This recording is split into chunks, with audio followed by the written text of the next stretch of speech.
जय माता दी दोस्तों, जय श्री हरि। स्वागत है आपका हमारी YouTube चैनल अभव्या वर्ल्ड में। दोस्तों, आज की इस वीडियो में हम आपके लिए आश्विन मास के कृष्ण पक्ष में पड़ने वाली इंदिरा एकादशी की व्रत कथा लेकर आए हैं। धर्मराज युधिष्ठिर कहने लगे, हे भगवान, आश्विन कृष्ण एकादशी का क्या नाम है, इसकी विधि तथा फल क्या है, सो कृपा करके कहिए। भगवान श्री कृष्ण कहने लगे कि इस एकादशी का नाम इंदिरा एकादशी है। यह एकादशी पापों को नष्ट करने वाली तथा पितरों को अधोगति से मुक्ति देने वाली है। हे राजन, ध्यानपूर्वक इसकी कथा सुनो। इसके सुनने मात्र से ही वाजपेयी यज्ञ का फल मिलता है। प्राचीन काल में सतयुग के समय महिष्मती नाम की एक नगरी में इंद्रसेन नाम का एक प्रतापी राजा धर्मपूर्वक अपनी प्रजा का पालन करते हुए शासन करता था। वह राजा पुत्र, पौत्र और धन आदि से संपन्न और विष्णु भगवान का परम भक्त था। एक दिन जब राजा सुखपूर्वक अपनी सभा में बैठा था तो आकाश मार्ग से महर्षि नारद उतरकर उसकी सभा में आए। राजा उन्हें देखते ही हाथ जोड़कर खड़ा हो गया और विधि पूर्वक आसन व अर्घ्य दिया।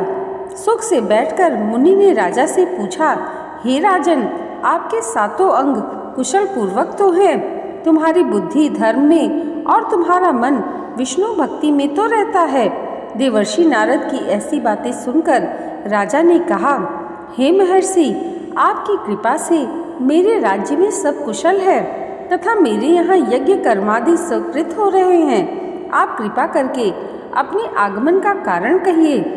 तब ऋषि कहने लगे, हे राजन, आप आश्चर्य देने वाले मेरे वचनों को सुने। मैं एक समय ब्रह्मलोक से यमलोक को गया। वहाँ श्रद्धापूर्वक यमराज से पूजित होकर मैंने धर्मशील और सत्यवान धर्मराज की प्रशंसा की। उसी यमराज की सभा में महान ज्ञानी और धर्मात्मा तुम्हारे पिता को एकादशी का व्रत भंग होने का कारण देखा। उन्होंने संदेश दिया, सो मैं तुमसे कहता हूँ। उन्होंने कहा कि पूर्व जन्म में कोई विघ्न हो जाने के कारण मैं यमराज के निकट रह रहा हूँ। सो हे पुत्र, यदि तुम अश्विन कृष्ण इंदिरा एकादशी का व्रत मेरे निमित्त करो तो मुझे स्वर्ग की प्राप्ति हो सकती है। इतना सुनकर राजा कहने लगे, हे महर्षि, आप इस व्रत की विधि मुझसे कहिए। नारद जी कहने लगे, आश्विन माह के कृष्ण पक्ष के 10वीं के दिन प्रातःकाल श्रद्धा पूर्वक स्नान आदि से निवृत्त होकर पुनः दोपहर को नदी आदि में जाकर स्नान करें। फिर श्रद्धा पूर्वक पितरों का श्राद्ध करें और एक बार भोजन करें। प्रातःकाल होने पर एकादशी के दिन दातून और स्नान करें। फिर व्रत के नियमों को भक्ति पूर्वक ग्रहण करता हुआ प्रतिज्ञा करें कि मैं आज संपूर्ण भोगों का त्याग कर निराहार एकादशी का व्रत करूँगा। हे अच्युत, हे पुंडरीकाक्ष, मैं आपकी शरण में हूँ, आप मेरी रक्षा कीजिए। इस प्रकार नियम पूर्वक शालिग्राम की मूर्ति के आगे विधि पूर्वक श्राद्ध करके योग्य ब्राह्मणों को फलाहार का भोजन कराएं और दक्षिणा दें। पितरों के श्राद्ध से जो बच जाए उसको सूंघकर गौ को दें तथा धूप, दीप, गंध, पुष्प, नैवेद्य आदि सब सामग्री से ऋषिकेश भगवान का पूजन करें। रात में भगवान के निकट जागरण करें। इसके पश्चात द्वादशी के दिन प्रातःकाल होने पर भगवान का पूजन करके ब्राह्मणों को भोजन कराएं। भाई, बंधुओं, स्त्री और पुत्र सहित आप भी मौन होकर भोजन करें। नारद जी कहने लगे, हे राजन, इस विधि से यदि तुम आलस्य रहित होकर इस एकादशी का व्रत करोगे तो तुम्हारे पिता अवश्य ही स्वर्गलोक को जाएंगे।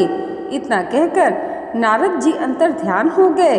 नारद जी के कथनानुसार राजा द्वारा अपने बांधवों तथा दासों सहित व्रत करने से आकाश से पुष्प वर्षा हुई और उस राजा का पिता गरुड़ पर चढ़कर विष्णु लोक को गया। राजा इंद्रसेन भी एकादशी के व्रत के प्रभाव से निष्कंटक राज्य करके अंत में अपने पुत्र को सिंहासन पर बैठाकर स्वर्गलोक हो गया। हे युधिष्ठिर, यह इंदिरा एकादशी के व्रत का महात्म्य मैंने तुमसे कहा। इसके पढ़ने और सुनने से मनुष्य सब पापों से छूट जाते हैं और सब प्रकार के भोगों को भोग कर वैकुंठ को प्राप्त होते हैं।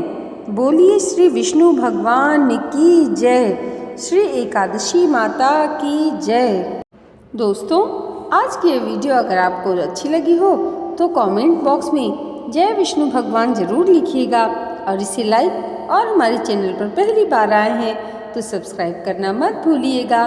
भगवान श्री हरि और माता लक्ष्मी की कृपा आप सबके जीवन पर सदैव ऐसे ही बनी रहे, इसी मंगल कामना के साथ मिलते हैं अगली वीडियो में।